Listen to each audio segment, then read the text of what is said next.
Good evening, everyone. This may be the last time we're hearing from Maine's Democratic U.S. Senate candidate, Graham Platner, as an active candidate before one of the biggest political decisions of the election cycle is made. Over the past several weeks, the Platner campaign has gone from one of the most Democratic Party's brightest progressive success stories to one of the most difficult political headaches. Today, we're going to separate confirmed facts from rumors, walk through the timeline of what has happened, explain what remains unverified, and examine why Democrats in Maine and nationally are watching the calendars almost as closely as watching their headlines. Let's begin with what we know. Over the past weekend, Platner unexpectedly canceled multiple campaign events. He reportedly missed 4th of July parade appearances, postponed a scheduled town hall in Augusta, an additional appearance in Gorham and Stamford were either canceled or removed from public campaign schedules. Local Democratic organizers stated Platner was not feeling well. The campaign initially offered no additional public explanation. That alone probably would not have generated national headlines. But politics is often about timing. The cancellation occurred just as speculations intensified among Maine Democratic circles that another investigative story concerning Platner was about to become public. Then, on Monday, Politico published a report containing the most serious allegations made against Platner during the campaign. According to Politico, former girlfriend Jen Radcott alleged that approximately 5 years ago, Platner entered her home without invitation and sexually assaulted her. Those allegations have not been adjudicated in court. Platner has categorically denied them.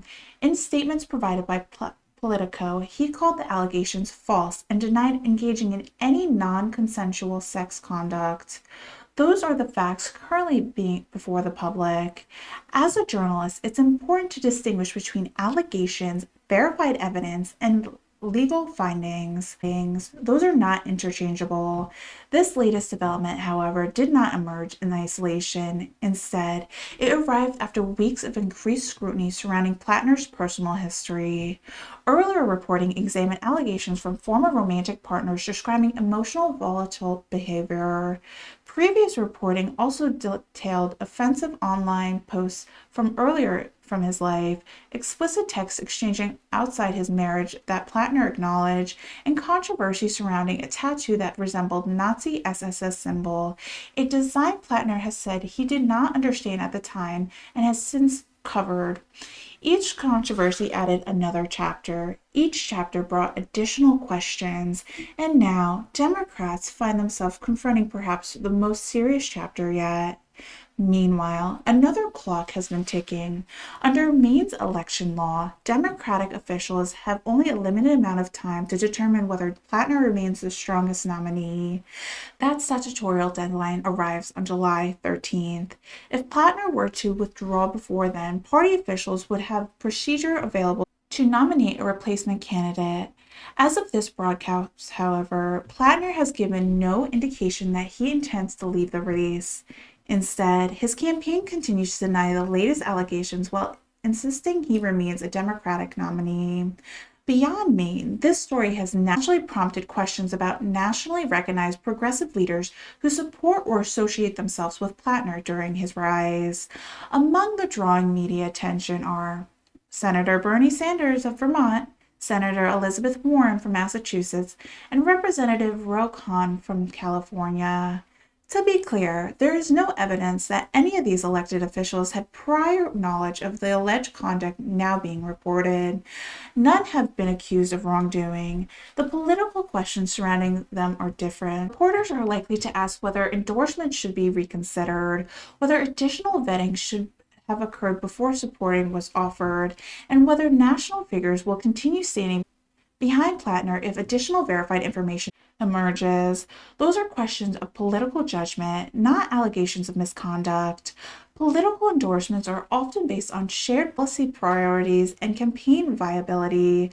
When unexpected controversies arise, elected officials frequently reassess those relationships in the light of new public information. Whether that happens here remains to be seen.